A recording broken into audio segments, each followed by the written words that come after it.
Welcome back to Who Wants to Be an Accounting Millionaire, powered by Financial Sense. I'm your boy, Petty Cash, the rapping CPA, the brand born in a cubicle during busy season at a national CPA firm where flowcharts met actual flows. Today's theme is a tribute to the unsung spreadsheet warriors of TV, movies, and fiction. From auditors turned action heroes to the number crunchers behind the scenes of some of your favorite sitcoms, this one's for everyone who's ever shouted, "That's not how accounting works," at their Netflix screen when they saw it on TV. I may have done that one. So, with that being said, let's meet today's brave contestant, Rachel Fisch. Hello, hello. How are you?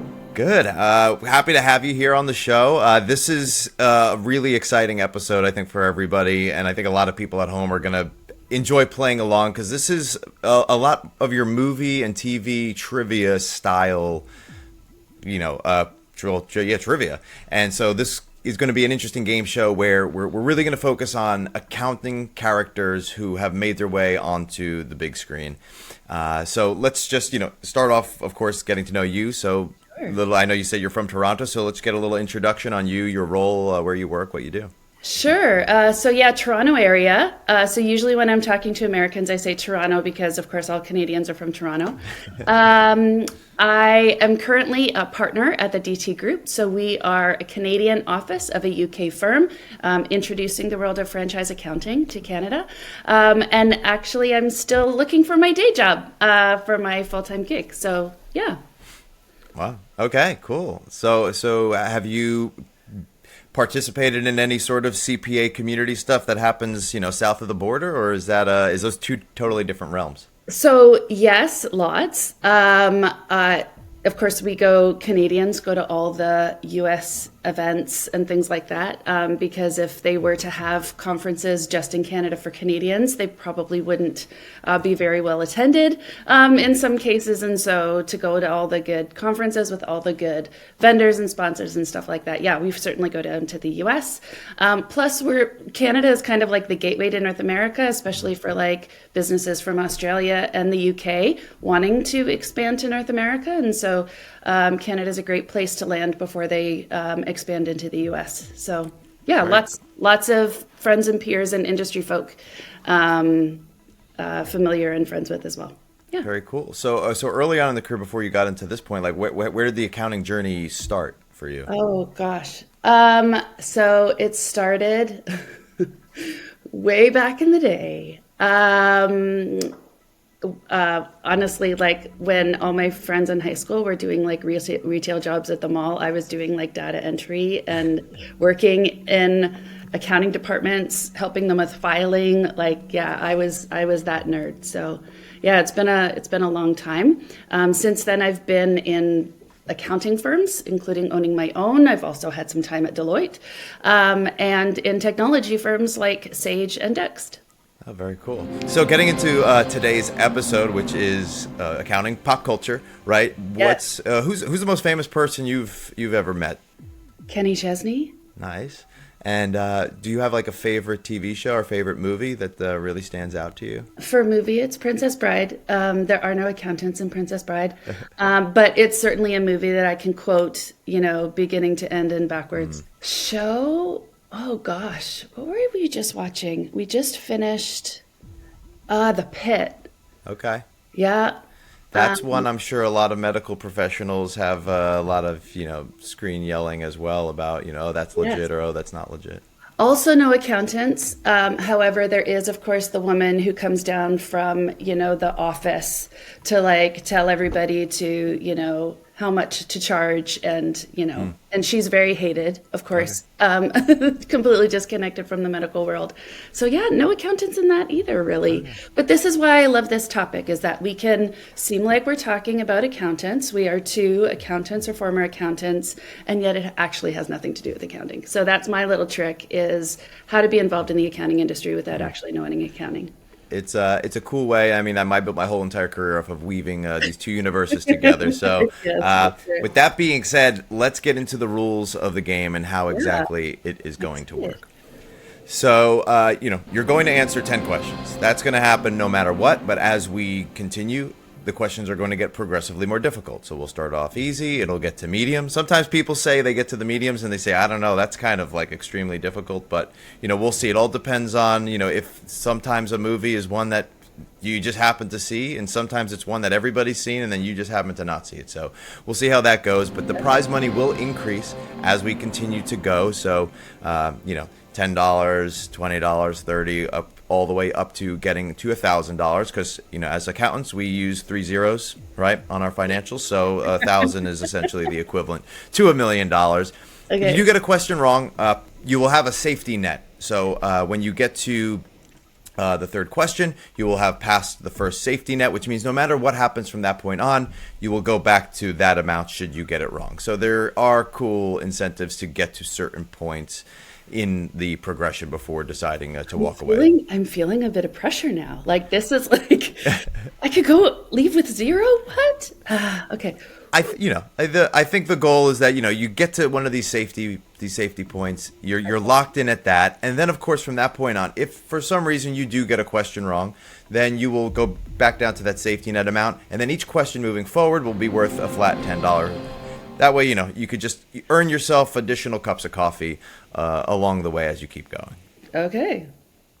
And so for example, if you got all the questions right up to question 7, you've already secured the safety net of question 6. You're locked in at that, so there's no reason not to go for question 7. You don't need to walk away at that point. You go for it. And you get to question 8, and maybe you're like, you know what, I don't want to risk dropping all the way back down because I'm already in at 250 here, and I think I'm happy with that. Then you can walk away, and we'll continue the rest at $10. So can I just say what I love most about this is that this is in US dollars.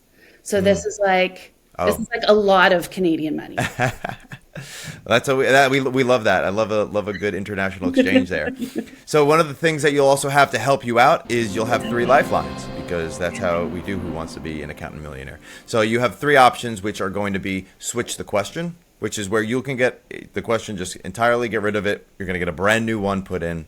It's like getting a new selection as an auditor. You throw away the old selection, get 10 new selections. The problem is you don't know if it's going to be easier or harder than the question that you had. It's just, I don't know a thing about this. Let's, give it a shot, because if I don't know it now, then I'm not going to know it later. So what does it matter? The other option is, of course, a 50-50. Well, we'll just eliminate 2 of the answer options. And then the third is the bookkeeper secret. And that's just where you're going to have to trust that I can give you enough of a nudge in the right direction to maybe figure it out. So it could be, if you trust that, I'm going to nudge you enough to figure out what you think the answer is going to be, then you can go with that. If you're like, I don't know if I trust this guy to really, point me in the right direction, doesn't know a thing about me or what's going to resonate with me, something about steam pots or steamers or, that'll be on you. But you do have those 3 options along the way, so you can choose at any point to utilize them. Okay. So with that being said, if you get all 10 questions right, you'll win the full $1,000. And if not, then you'll get some sort of fraction of that, unless you get literally every single question wrong. But I have some faith and confidence. Okay. All right. Awesome. So are you ready to get going? Ready. Let's go. All right. So this is accounting in pop culture and fiction. Your first question. Which sitcom features an accountant named Oscar Martinez who works at Dunder Mifflin? Is it A, Brooklyn Nine-Nine, B, The Office, C, Parks and Rec, or D, Schitt's Creek? I'm gonna say B, The Office. Are you going to lock that in? I'm locking it in. She's locking it in, and she's correct. Oscar is from The Office. Fun fact about Oscar is I did get to work with him on several commercials, so it was really cool to see him. We had one where we had anxiety animals who come out around month-end close every year, and he, as the accountant of The Office, was dealing with these anxiety animals, and so we used that to kind of push the software. And then we had another one we did where if your compliance is out of whack and you're the CFO, then it kind of feels like the Titanic. You could hit an iceberg at any given moment, and then it sinks your ship. So you got to make sure everything's airtight. So it was really fun to work with Oscar. That's awesome. Cool. All right, so that's one down. You got your $10 from question 1. So we are now on to question 2. What's the profession of Ben Wyatt in Parks and Rec before joining city government? Is it A, CPA, B, lawyer, C, auditor, or D, banker? Okay. This one is trickier than a question number 2, first of all, just for the record. So I feel like if it was Who Wants to Be a Law Millionaire, then it would be something about lawyers. So I don't think it's B, auditor. I'm gonna have to use a help right away. Sure. Unfortunately. Can we do the 50-50? Sure. Okay, so we will get rid of 2 of the potential answers. And one of them is CPA and the other is banker. So you are left with either B, lawyer, or C, auditor. Okay, so then I think the answer is C, auditor. Are you ready to lock it in? Yes. C is correct. It is auditor. Ben Wyatt was an auditor. That's my neck of the woods. That's exactly what I'm familiar with. So maybe I should consider my full-time job getting a gig over at Parks and Rec. I wouldn't mind being an actor. So In government, yeah. Can I just say, like, if this was like a real game show, I'd be yelling at the TV, you don't use your lifeline on question number 2. But okay, here we go. I just need to get to the first safety. Yes. So It's that's important. my number 1 goal right now. Okay. Of course. So you now have accumulated $20. Your lifelines remaining are still the bookkeeper's hint and switch the question. So we're going to keep chugging along here. So question number 3. What actor portrays a math-savvy assassin who moonlights as a forensic accountant in the movie The Accountant? Is it A, Keanu Reeves, B, Christian Bale, C, Matt Damon, or D, Ben Affleck? See, I want it to be A because Keanu is Canadian, but I'm going to have to go with D, Ben Affleck. Are you locking it in? I'm locking it in. And D is correct. Ben Affleck plays the accountant. So have you seen The Accountant 2, which recently I haven't yet. I've seen all of how much it isn't about accounting, but honestly, in the first Accountant, where he's going through and doing all of the things and writing on the board, like I could watch a movie just about that. So I think there's a market of accountants out there who are looking for just some whiteboard writing calculations and stuff like that, and we could do a whole show. How did you find it out? How did you figure it out? Yeah. Forensic accounting, it's a cool thing. I know The Accountant has been one of the most divisive movie series for accountants out there, because some people love the fact that it's publicity, some people hate the fact that it's totally inaccurate, some people are saying it's absurd, some people are saying, oh, it's good, it's better than it's making it cool. So it's a very divisive show.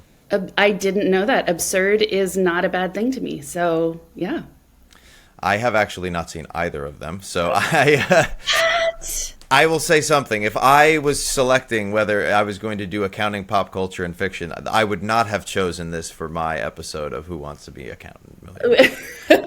You don't watch TV and movies? I do not. I for somebody who produces and creates a lot of TV movies and sketches, I actually have not seen a lot. I only watched The Godfather a couple of years ago, Harry Potter a few years ago. LA really helped me with my film progression. Okay, good. Or LA helped you ignore, stay focused and ignore what was going on around you.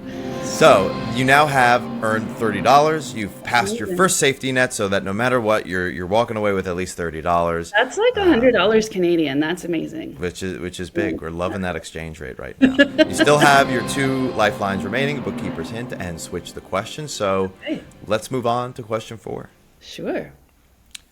Which Oscar-winning film features a bookkeeper named Leo Bloom who helps commit financial fraud on Broadway? Is it A, The Producers, B, Chicago, C, Wall Street, or D, Moulin Rouge?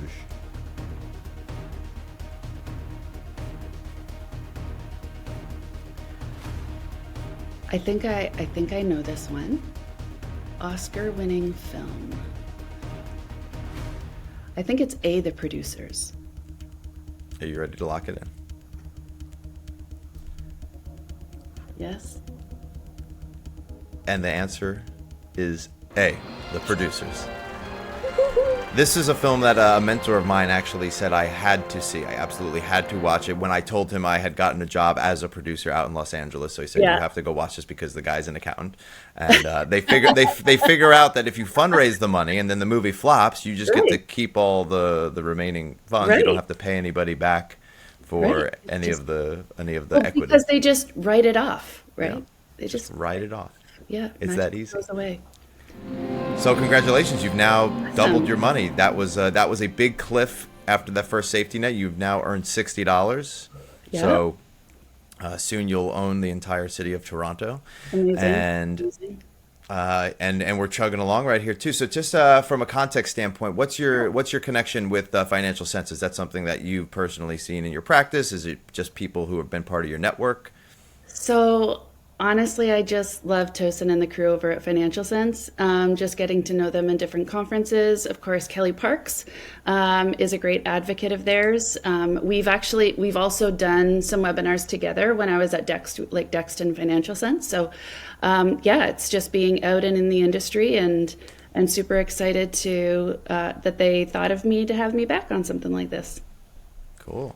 Yeah, the accounting community of people who are at these conferences is really strong and really powerful, and I think it's a big selling point for just getting the in-person conferences going when possible. I know it's been on my bucket list of making sure I try to get to some more of these, so I hope to get the opportunity to see everybody who I've connected with online. All right, so we accounting the musical. I think we have a sell for it now with the producers here. Amazing. We go hard in the art.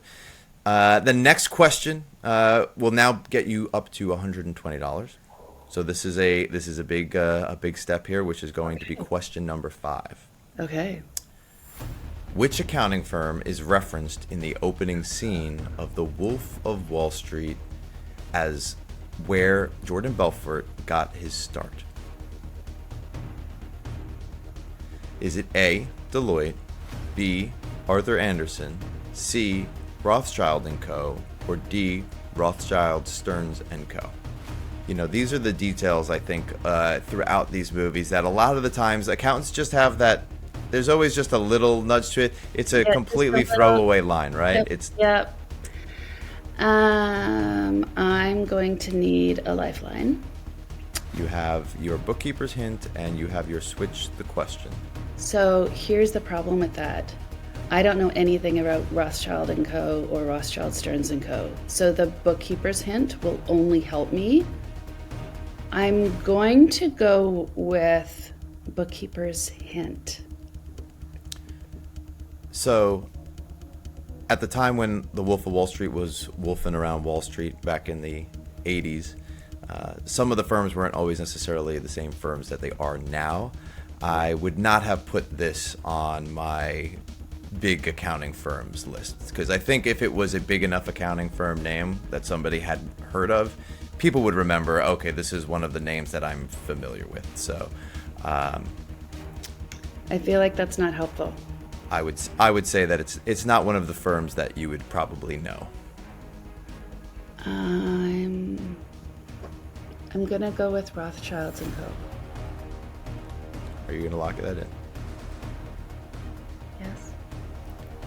The correct answer is Rothschild Stearns. Now, I don't know about either Rothschilds Co. or Rothschild Stearns & Co., and I don't know if that's a legitimate company or not a legitimate company. But I would imagine, I don't know if Deloitte would want themselves necessarily brought up in The Wolf of Wall Street at the time at which it was, coming out. That'll be something that people will definitely have to go back and now give a quick little paying attention to see if going back to watch the movie and saying like what was the company in there. Right. But yeah. So with that being said, the game does not end at this point. The game still continues, where you're able to continue to accrue $10 per question moving forward. All right. I like that you slipped in the accrue there. Yeah, nice. And Rachel, your earnings now are $30, and we will continue moving forward at $10 per question. And so there's nothing to lose now. So the Sure. stress is gone, right? This is all. No, but now it's about winning still. about It's winning. about getting the question right. But oh, shoot. I mean, there's still the possibility to pass it like it's the CPA Okay. exam, right? You just need 75% Yeah, to I feel don't like know. you I have never wrote it. Yeah. a passing score. Okay. Question number 6. Yeah. Which fictional accountant appeared in Breaking Bad and helped launder money through a car wash? Is it A, Saul Goodman, B, Skylar White, C, Hank Schrader, or D, Jesse Pinkman? It wasn't Saul because Saul was the lawyer. I genuinely don't know. I've seen it, but it was a while ago. I'm gonna have to switch the question. Okay. We will do a question switch then. Okay. For the record, those who are interested, she didn't choose the laundering life. The laundering life chose her. It was Skylar White. Skylar White. Of Breaking Bad. Yes. So, the switch the question is, which 1996 film features Danny DeVito as a struggling accountant who gets entangled in mob activity? Is it A, Be Cool, B, Get Shorty, C, The Big Kahuna, or D, Matilda? It's not Matilda. So I think it's Get Shorty. I mean, there's not really a lot to lose at this point, right? I don't even know Be Cool or The Big Kahuna is actually why I'm drawn to Get Shorty. I know he's in it. I know he's short, and I know it's not Matilda. So let's go with B, Get Shorty. Get Shorty actually is the correct answer. What? A little quick fact check there to find out that both films did come out in 1996, where Danny DeVito was in both of those. However, the Matilda one obviously is not a mob-related one, but he did play the accountant who got entangled in mob activity in that. So your switch the question was successful. Okay. That's an extra $10 for you. So You're you're just up feeling to sorry for me now. That's $40. I get how this goes. It's fine. All right. Well, with that being said, let's get to question number 8. Okay. Which character in Schitt's Creek is known for their lack of accounting prowess, sometimes repeatedly praised, ironically, for their accounting prowess? Is it A, Alexis Rose, B, Stevie Budd, C, Ray Butani, or D, Bob Curry? So I actually don't live very far from the Rosebud Motel. Wow. And as a Canadian, and this is a Canadian production, I feel like this is going to be really bad because I'm probably going to get it wrong. Because David is the one that's in that famous scene. Well, just write it off. And he is not an option here. And crap. Oh. And I have no lifelines.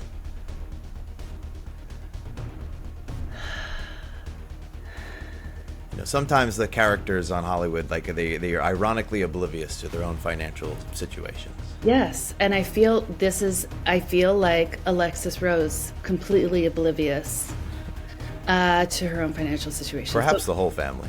I mean, right? Yeah, but she's the only Rose here. I'm gonna go with A, Alexis. The correct answer is allegedly D, Bob Curry. Oh man, like this is not fun. It's not fun to lose. Bob Curry is, apparently does have a job in some form of finance, but is not necessarily considered to be the brightest mind of accounting. Well, no. I mean, it is Schitt's Creek after all. But that it's cool having a location nearby. This is another show, which is a good thing you didn't have the Bookkeepers hint anyway, because I would not have known, because I have not seen Schitt's Creek myself. So good. So good. And all of the best memes and GIFs are from Schitt's Creek. There is a lot on the internet that circulates around that. It is a little bit of Canadian humor where it's kind of subtle, kind of self-deprecating. So it even took me like a couple episodes to get in, but then once I did, it was really good. And now it's just charming and all of the things. I think my favorite show from that from Canada is Letterkenny. As far as like the comedy goes, I saw all the sketches of that kind of growing up, and it's very fun characters to. I get that a lot. I have never seen it. Yeah. Yeah. Okay, so question 9, finishing this thing up here. We've got the last two here. Let's power through. You got $40. You can walk away with 60 if you get the next 2 correct. These are the hardest questions, though. Yeah. But this is like trying to finish the CPA exam, and you just have to figure out, how do I deduce here what it could potentially be? Right. Question 9.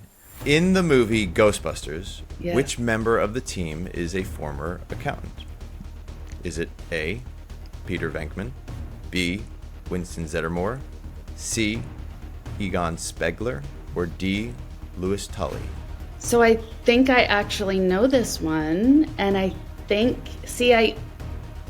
talking through them doesn't really help because I don't know much about the other characters, but I thought it was Egon Spengler that was an accountant, and I feel like some crafty writer somewhere like that's not an anagram. Is that what it is? Where if you mix up the letters, it like means something totally geeky. So I think I'm gonna go with C, Egon Spengler. The correct answer to question 9 of which Ghostbusters character was a former accountant is D, Louis Tully. Man! He's the accountant character initially portrayed as the neighbor of Dana Barrett and a nerdy accountant. Later becomes a tax lawyer and is known for being frugal.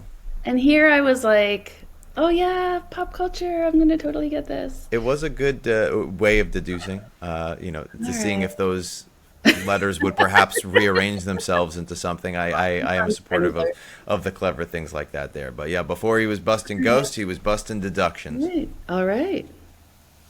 All right, so on to our final question 10. Okay. We've grinded our way through it. We're at the end here.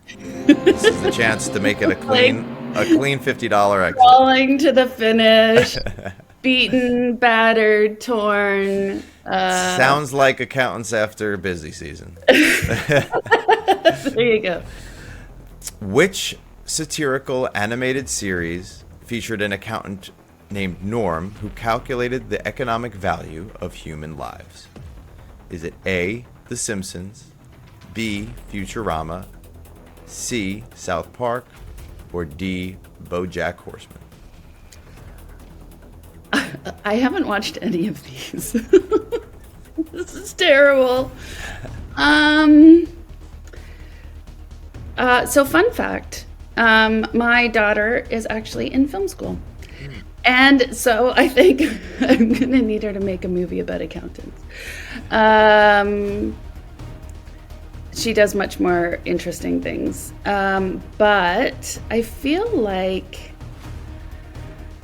the economic value of human lives. I haven't seen BoJack Horseman at all. I feel like it's not The Simpsons. I don't think. Of any of these, the most I know about is The Simpsons, and I've never heard of that. And then, of course, there's South Park. South Park also has some great Canadian memes and GIFs, but I don't actually know any of the characters. So I feel like that leaves Futurama or BoJack Horseman. That's the guy with the horse head, right? BoJack Horseman? Yep. That's correct. That's about all I know of that series. I think that's what everybody knows. They just see it on Netflix. There's something over there, and you're like, Yeah. oh, there it is. Okay. Well, I can't leave with any less than $40, so which I think is about 500 Canadian. So I'm gonna go with B, Futurama. And the correct answer to the final question is B, Futurama. You're walking away with, you got an extra 10 there.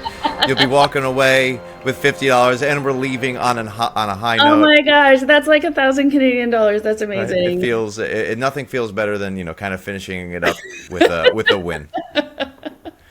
And it does check gosh, out. this is terrible. My daughter's gonna be like.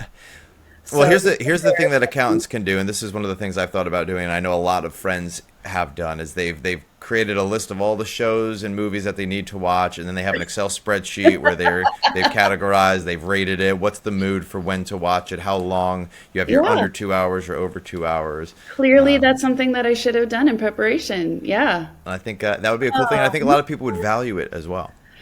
Maybe I could sell it so that other people could win Yeah. how to become an accounting millionaire. Yeah. Some firms track all of the stuff in spreadsheets, and some use platforms like Financial Sense to keep every client workflow organized, regardless of structure. This is how you can keep all of your movies and films organized. So maybe there's alternative ways. I think the future of accounting software could be used for movie tracking and trivia sure. tracking too. Sure. But thanks so much for playing, and it was great having you on the show, Rachel. We're crossing borders here, which is always exciting. I Absolutely. always love the opportunity to see the neighbors up north. Yeah, for And sure. thanks everybody for watching and tuning in to Who Wants to Be an Accounting Millionaire, powered by Financial Sense. So we'll see you all next time.